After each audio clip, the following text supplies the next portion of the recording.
کچھ چیزوں کا جو نقصان ہے نا وہ ڈیلیڈ آتا ہے. یعنی جو کام ہم خرابیاں آج کرتے ہیں ضروری نہیں ہے کہ آج شام کو ہی ہمارا چلان ہو جائے. کچھ چیزیں ہمیں آگے جا کے ڈیلیڈ ریزلٹس آتے ہیں. کچھ ایسے ضروری کام ہوتے ہیں جنہیں اگر آج نہ کیا جائے تو آج یا کل یا پرسوں اس کا برا نتیجہ نہیں ملتا، دیر سے ملتا ہے. ایسے کاموں کو کہتے ہیں امپورٹنٹ بٹ ناٹ ارجنٹ. ایسے کام جو اہم ہیں کرنے چاہیے لیکن آج نہ. میں آپ کو وہ بھی سمجھا دیتا ہوں. یہی کرتے کرتے دنیا میں انفیکشس ڈیزیزز یا بیماریاں یا پیتھوجنز اتنے ریزسٹنٹ ہو چکے ہیں کہ اب ان کو ہینڈل کرنے کے لیے نئی سے نئی اور طاقتور سے طاقتور دوائیاں نہیں بنانی پڑتی ہیں. نشے کی بیماری یا موڈ ڈس آرڈر کے بارے میں کہا جاتا ہے کہ یہ سنڈرومز ہیں نا، یعنی اس کے اندر بہت سی بیماریاں مل کے ایک بڑی بیماری کو کریٹ کرتی ہیں. یہ بذات خود ایک مسئلہ اور بیماری ہے، آپ ٹھیک کہہ رہے ہیں. لیکن جس نے اپنی انا پر فتح حاصل نہیں کی، نشے کی بیماری اور موڈ ڈس آرڈر تو اس سے نہیں چھوڑتا. مسئلہ یہ ہے نشے کی بیماری اور موڈ ڈس آرڈر نا طاق میں رہتا ہے، اس بہانے کا انتظار کرتا ہے کہ کس طرح اس نے دوبارہ مریض کو قابو کرنا ہے. جب آپ ریکوری میں آگے بڑھ رہے ہوتے ہیں نا تو یہ طاق میں ہوتے ہیں، آپ کے پاس زیادہ غلطیوں کی گنجائش نہیں ہوتی. ٹھیک ہے، انسان ہونے کے ناطے کچھ چھوٹی موٹی غلطی تو ہم سبھی کر لیتے ہیں، لیکن زیادہ غلطیوں کی گنجائش نہیں ہوتی. جو ہی غلطیاں ایک خاص حد سے بڑھتی ہیں تو بیماری پوری طاقت سے آپ کو دوبارہ قابو کر لیتی ہے. نشے کی بیماری سے جو تکلیفیں ہوتی ہیں نا، اس کا سب سے زیادہ فائدہ نشے کا مریض ہی اٹھا سکتا ہے.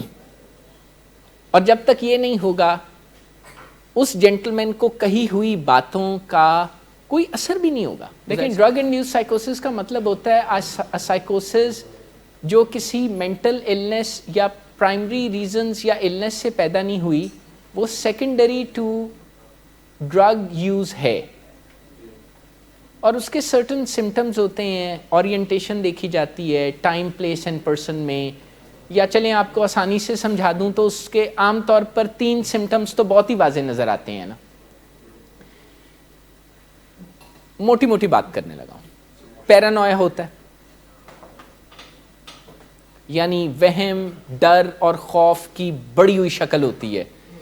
یہ خاص طور پہ چرس یا آئس یا ایسے نشوں کے ساتھ ہوتی ہے جس میں عام طور پر پیشنٹس بیچارے ایسی بات کرتے ہوئے دکھائی دیتے ہیں، انہیں لگتا ہے کہ کوئی انہیں دیکھ رہا ہے، یہ کیمرہ انہیں کو دیکھ رہا ہے.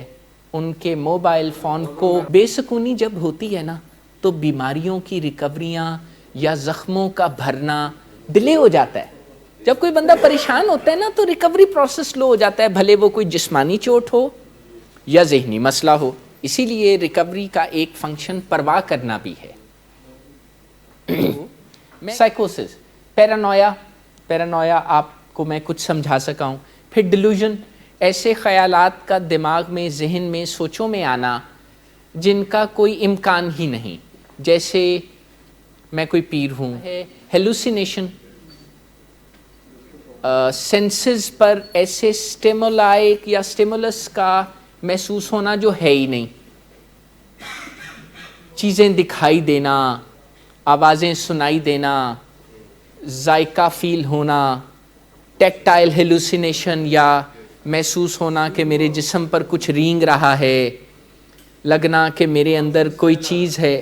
سمیل آنا جو نہیں ہے، لگنا کہ میرے اندر کوئی چپ ہے تے پھر آپ ہی کھڑوچ کے یا کوئی زخم کر کے وہ چپا نو کڈن دی کوشش کرنا.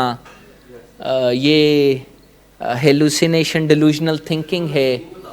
مثلاً میں نے بارہا ایسے پیشنٹس کو دیکھا، اللہ کا شکر ہے وہ شفا یاب بھی ہوئے. ڈرگ انڈیوس سائیکوسس اور اسکیزوفرینیا کی ملتے جلتے حالات ہوتے ہیں, پریزنٹیشن ہوتی ہے اس کی. اسی لیے ڈفرینشیل ڈائگنوسس ہے. ڈفرینشیل ڈائگنوسس کا مطلب یہ ہوتا ہے کہ کچھ بیماریوں کے آپس میں پریزنٹیشن اتنی سیم ہوتی ہے کہ انہیں دوسری بیماری کے طور پہ مس ڈائگنوز کیا جا سکتا ہے, جس کی وجہ سے میڈیکل سائنس ڈفرینشیل ڈائگنوسس کے ذریعے صحیح ڈائگنوسس تک پہنچ جاتے ہیں ڈاکٹرز. جب نشے کا انٹینڈڈ امپیکٹ ہوتا ہے تو یہ ڈرگ یوز ہے, اور جب نشے کے ان انٹینڈڈ کانسیکوینسز ہوتے ہیں تو یہ ایڈکشن ہے, کہ جسے آپ اور ہم سائیکوسس کہہ رہے ہیں, ڈرگ انڈیوس سائیکوسس. یہ پروفاؤنڈ سٹیٹ ہے. چھوٹی موٹی سائیکوٹک اتار چڑھاؤ ایڈکشن میں ہوتا ہی ہوتا ہے. شراب کے ساتھ بھی ہوتا ہے, نیند کی گولیوں کے ساتھ بھی ہوتا ہے, انجیکشنز کے ساتھ بھی ہوتا ہے. جسے ایک دفعہ سائیکوسس کی چوٹ لگی ہوتی ہے نا, اسے دوبارہ سائیکوسس تک جانے کے لیے نشے کی ضرورت بھی کئی مرتبہ نہیں ہوتی. وہ صرف سگریٹ ہی استعمال کرے تو اس کا سسٹم الٹ پلٹ جاتا ہے. کسی بھی بیماری کے وہ مریض انڈور میں آتے ہیں جو شدید بیمار ہوتے ہیں. ہم انسانوں کو ہونے والی بیماریوں میں جب تک ہم شدید بیمار نہیں ہوتے ہاسپٹلائزیشن نہیں ہوتی. یہ کہ نشے کے مریض کے لیے سگریٹ, چرس یا شراب یا ہیروئن سے کم نشہ نہیں ہے نشے کے مریض کے لیے. نمبر 2, جو بات میں پہلے کہہ رہا تھا, ہاسپٹلائزیشن صرف شدید بیمار ہونے کی صورت میں ہوتی ہے. یہ نہ سوچا کریں کہ ہم نے یا آپ کے فیملی نے آپ کو زورا زوری میں ایڈمٹ کرا دیا. ایسا نہیں ہے. ہمارا کوئی زور نہیں ہے یار آپ پہ. ہمارا زور ہوتا تو ہم آپ کو ٹھیک کر دیتے. ہم تو آپ کے ساتھ مل کے محنت کرتے ہیں اور پھر کہیں جا کے کامیابی ملتی ہے.